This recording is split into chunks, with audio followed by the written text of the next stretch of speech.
선한 사람 TV를 시청하고 계시는 국내외에 계시는 성도 여러분 안녕하십니까? 8월의 더위도 서서히 꼬리를 감추고 조석으로 찬바람이 불어 참 좋은 계절이 닥쳐오는 것 같습니다. 여러분 금년 한 해가 다 가도록 건강을 잘 유지하시고 또 광명의 새해를 맞이할 수 있도록 건강에 유의하시기를 바랍니다. 저는 계속해서 회개에 대해서 몇 시간에 걸쳐 말씀을 드리고자 합니다. 신학적으로 회심과 회개를 분리해서 가르치지는 않습니다. 그러나 이 귀중한 시간을 할애하는 것은 온전한 회개를 하기 위하여 어떤 과정을 거쳐가는가를 여러분들에게 알려드리기 위하여 분리해서 회심과 회개에 대해서 말씀드리고 있습니다. 회심에서도 말씀드렸지만 회개도 지적, 정서적, 의지적 요소가 필요하다는 사실입니다. 먼저 회개의 정의를 말하겠습니다. 회개는 repentance인데 마음의 변화를 따라 방향 전환을 한 자가 죄를 회개하는 것이며 소극적으로 죄에서 돌이키는 것과 적극적으로는 하나님께로 돌아오는 이 과정을 통합해서 회개라고 말합니다. 단순히 죄에서 돌이키는 것으로 충분하지 않고 다음 단계인 하나님께로 돌아오는 실천적인 행동이 수반되어야 합니다. 즉, from sin to God, 죄로부터 하나님께로, 죄에서 떠나 하나님의 품으로 돌아오는 것을 말합니다. 지난 시간에 배운 대로 중생은 하나님이 하시는 사역이고 회개는 인간이 하는 사역이라고 했습니다. 엄정히 말하면 중생과 회개는 논리적으로는 구별할 수 있지만 경험적으로나 시기적으로는 구별할 수가 없습니다. 회개하고 믿는 것인지 아니면 믿고 회개하는 것인지 알 수가 없습니다.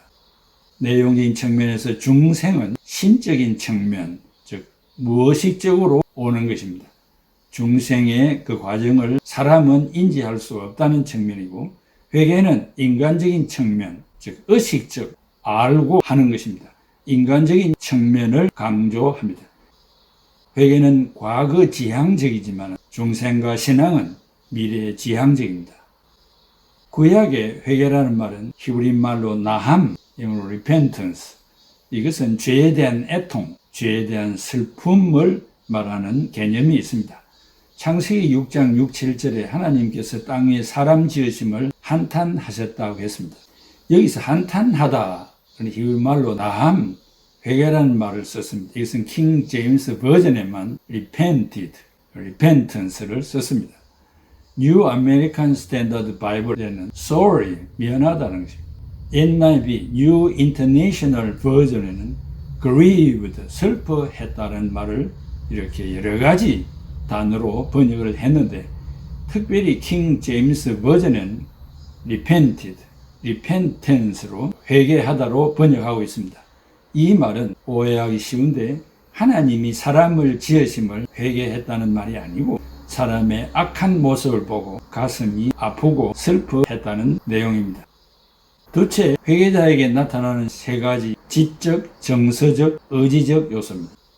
참된 회개는 빌리 그레이엄 목사님이 말씀하신 대로 예수 믿기 전에 술집 앞에 말을 매던 곳에 다시 매지 않는 것이며 회개 이후 외출 시 자주 다니던 술집으로 향하는 말을 칼로 죽여버렸다고 했습니다. 천주교회는 대죄, 소죄로 구분합니다. 대죄는 죽을 죄고 소죄는 용서받을 죄를 말합니다. 이 죽을 죄, 대죄는 mortal sin이라고 하는데 치명적인 죄로서 죽음에 이른다고 합니다. 어떤 중대한 일이나 행동이 죄인 줄 알면서도 자기의 의지로 의도적으로 하나님을 거스르고 계명을 어기는 것을 죽을 죄라고 합니다. 위에서 말한 중대한 일이나 행동은 이웃을 미워하는 것, 간음하는 것, 도둑질하는 것, 살인 등을 대죄라 합니다. 원죄로 아담 안에 있는 하나님의 생명이 죽은 것 같이 치명적인 죽을 죄를 저지르며 세례를 받은 캐톨릭 신자라고 할지라도 하나님의 생명이 끝나게 된다고 가르칩니다. 이런 종류의 죄를 라틴어의 죽음이라는 단어로부터 온 것인데 죽을 죄라고 칭합니다. 이런 죄를 대죄, 사죄, 중죄라고 합니다. 이런 죄는 지옥에 떨어질 죄이며 영혼을 죽이고 회개치 아니하면 영원한 형벌을 받게 된다고 가르칩니다. 소죄, 이것은 용서받을 수 있는 죄를 말하는데, 이것은 중대한 것이 아니거나 잘 알지 못하거나 의도적이 아니라 과실로 하나님의 명령을 어긴 죄입니다.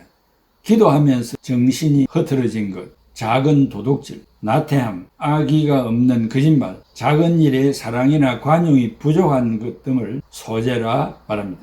이런 죄는 용서받을 죄이며 영혼의 생명을 죽이지 아니하며 영원한 형벌을 초래하지도 않는다고 가르칩니다. 그러나 성경적으로 대죄 소재로 구분한 일이 없으며 다만 성령을 거스린 죄와 율법적인 죄의 구분뿐인 것으로 알고 있습니다. 이렇게 천주교회의 대죄 소재를 말씀드리는 것은 우리 신앙 상식으로 구교에서는 이런 것들을 가르치고 있구나 라고 하는 것을 알려드리기 위해서 말씀드렸습니다. 이 회개, 신약성경의 헬라말은 메타노이아, 리펜턴스입니다. 세 가지 요소가 있습니다. 본격적으로 말씀드리기 전에 부탁의 말씀은 이 세 가지 중 하나라도 지키지 아니하면 온전한 회개라고 할 수 없음을 재인식하시기를 바랍니다. 첫 번째, 지적 요소입니다. intellectual element입니다. 죄를 인정하는 것이며 깨닫는 것입니다. 시편 51편 3절에 무릇 나는 내 죄가를 아오니 내 죄는 항상 내 앞에 있나이다. 여기 아오니라고 하는 것은 히브리 말로 야다, acknowledge, know, 죄의 깊이와 결과를 안다는 것입니다. 지적으로 안다는 것입니다. 누가복음 19장 8절에서 10절에 삭개오가 서서 주께 여짜오되 주여 보시옵소서 내 소유의 절반을 가난한 자들에게 주게 사오며 만일 누구의 것을 속여 빼앗은 일이 있으면 네 갑절이나 갚겠나이다. 삭개오는 남의 것을 빼앗은 것이 있으면 4배로 갚겠다고 한 것은 죄의 결과가 어떤 것인가를 알았기 때문에 율법이 정한 대로 사갑절을 갚겠고 라고 했으며, 나아가 삭개오가 재산을 포기하고 회개한 것은 아브라함의 자녀가 되었음을 선포하는 것입니다. 사랑하는 성도 여러분, 죄가 어떤 것인지 그 결과가 어떤 것인지를 배우고 알아야 합니다. 지적인 요소가 필요합니다. 카페에서 클리넥스 한 장이나 몇 장의 휴지를 가지고 오는 것은 괜찮은가요? 어쨌든 사소한 일에서도 양심에 가책이 되는 일은 하지 말아야 할 것입니다. 둘째, 정서적 요소, emotional element. 깨달아 알았다면 통해의 감정이 있어야 합니다. 고린도후서 7장 9절에 너희가 근심함으로 회개함에 이른 까닭이라.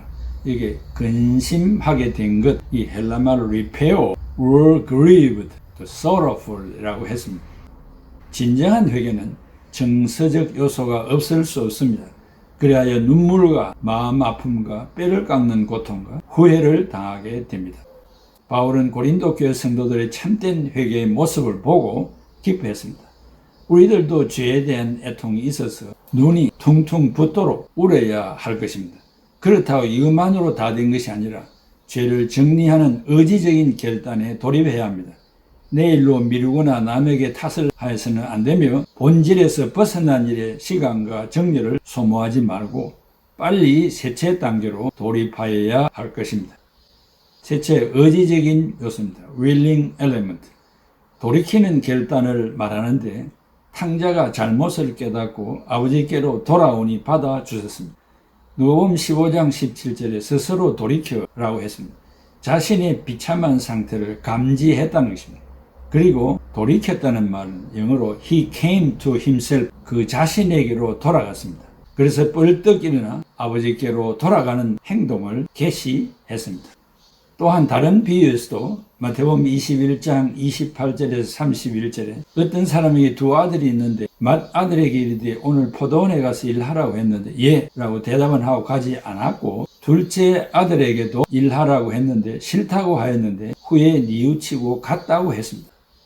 죄에 대한 확신과 하나님께 죄를 지었다는 깨달음, 그리고 죄인을 구속하시는 하나님의 은혜로 자신의 죄성을 확인하고 죄로부터 결정적으로 돌이키는 신앙행위, 회개에는 죄를 미워하는 마음의 변화와 죄에서 떠나는 생활의 변화가 포함되어져 있습니다. 동시에 회개는 죄를 포기하는 것이며 거룩한 생활을 가능케 하는 성령의 역사를 수용하는 것입니다. 예수님께서는 회개를 구원의 필수 조건으로 가르치셨습니다. 마태복음 4장 17절에 이때부터 예수께서 비로소 전파에 이르시되 회개하라 천국이 가까이 왔나니라. 바울과 베드로는 회개를 진정한 구원과 동일시했습니다. 사도행전 20장 21절에 유대인과 헬라인들에게 하나님께 대한 회개와 우리 주 예수 그리스도께 대한 믿음을 증언한 것이라. 베드로후서 3장 9절에 오직 주께서는 너희를 대하여 오래 참으사 아무도 멸망하지 아니하고 다 회개하기에 이르기를 원하시나니라. 인류의 역사는 첫째는 성도들이 구원을 받는 역사요, 둘째는 최후의 심판을 향하여 가는 멸망의 역사입니다. 구약시대에는 주로 국가 차원에서의 중대한 위기가 닥칠 때 온 민족이 집단적으로 회개하는 경우가 있었습니다. 그리고 이때는 베옷을 입고 금식하며 죄에 앉거나 죄를 뒤집어 쓰면서 옷을 찢고 회개했습니다. 그러나 신약시대에 와서 회개는 주로 개인적인 성격이 강하며 회개의 결과로 오는 변화된 생활, 곧 회개에 합당한 열매를 맺는 것이 강조되고 있습니다. 누가복음 19장 8절에서 10절 삭개오가 서서 주께 여짜오되 주여 보시옵소서 내 소유의 절반을 가난한 자에게 주겠사오며 만일 누구의 것을 속여 빼앗은 일이 있으면 네 갑절이나 갚겠나이다. 예수께서 이르시되 오늘 구원이 이 집에 이르렀으니 이 사람도 아브라함의 자손님이로다. 인자가 온 것은 잃어버린 자를 찾아 구원하려 함이니라고 했습니다. 사도행전 26장 20절에 먼저 다메섹과 예루살렘에 있는 사람과 유대 온 땅과 이방인에게까지 회개하고 하나님께로 돌아와서 회개에 합당한 일을 하라 전하므로. 바울이 전한 내용은 첫째는 죄의 회개요, 둘째는 사탄의 권세에서 하나님께로 돌아올 것과 셋째는 회개에 합당한 열매를 맺을 것을 전했습니다. 한국교회의 많은 장점 중에 단점은 정서를 강조하고 의지적인 것을 강조하지 않았다고 할 수 있으며 시벌도 전무하였습니다. 그리하여 울고 슬퍼하면 다 된 것으로 오판하였고 뉘우침만 있으면 회개가 된 줄로 생각하였습니다. 가룟 유다 역시 후회만 하였고 회개를 하지 않았고 하나님께로 돌아오지 못했습니다. 주님 잘못했습니다 소리만 치고 주님께로 돌아오지 못하였습니다.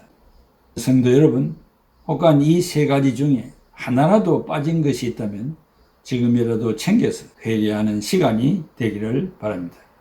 사랑하는 성도 여러분, 무더운 절기도 지나고 시원한 바람이 부는 계절입니다.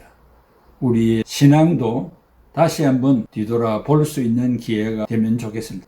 물론 우리 주변에 코로나19로 인해서 고통받고 어려움 당하는 자들이 많고 그것으로 인하여서 사업과 직장과 여러 가지 측면에서 생활고에 고통을 당하는 자들도 많습니다.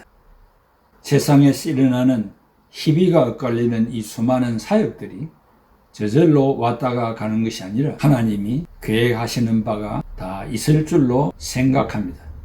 그런 와중에라도 중요한 것은 우리의 마음을 하나님을 향하여 가지는 것이며 하나님과의 기도의 소통이 끊어지지 아니하는 역사가 중요한 것입니다. 이것이 만약 중단된다면 우리의 인생은 헛되게 살아가는 것일 것입니다. 이러한 시대적인 풍조를 따라서 우리도 흔들리지 말고 부모로부터 물려받은 신앙이든지 전도를 받아서 가졌던 신앙이든지 우리가 받은 중책, 하나님을 사랑하는 뜨거운 이 신앙의 마음이 요동치지 아니하고 주 앞에 서는 날까지 개성되기를 바라며 회개에 대한 이 말씀을 듣는 여러분들은 지적, 정서적, 의지적 요소가 있어서 온전히 하나님이 받으실 만한 그런 회개의 자리에 이를 수 있기를 진심으로 바람하지 않습니다. 우리 다 같이 기도하겠습니다. 고마우신 아버지 하나님, 은혜와 사랑을 감사합니다. 참 좋은 계절을 다시 허락해 주신 것을 감사합니다. 아직도 전파되고 있는 코로나19를 다 자멸시켜 주시고 박멸시켜 주셔서 일상이 회복되고 신앙의 자유가 회복될 수 있는 놀라운 한때를 다시 허락해 주시기를 바랍니다. 우리가 하나님 앞에서 인생을 살아가면서 회개한다고 하지만 온전한 회개를 하지 못하고 토했던 것을 다시 먹고 과거로 돌아가는 잘못을 금할 때가 많습니다. 용서하여 주시고 앞을 향하여 전진하는 신앙이 우리 성도들에게 다 있게 하여 주옵소서. 예수 그리스도의 이름으로 기도하옵나이다. 아멘.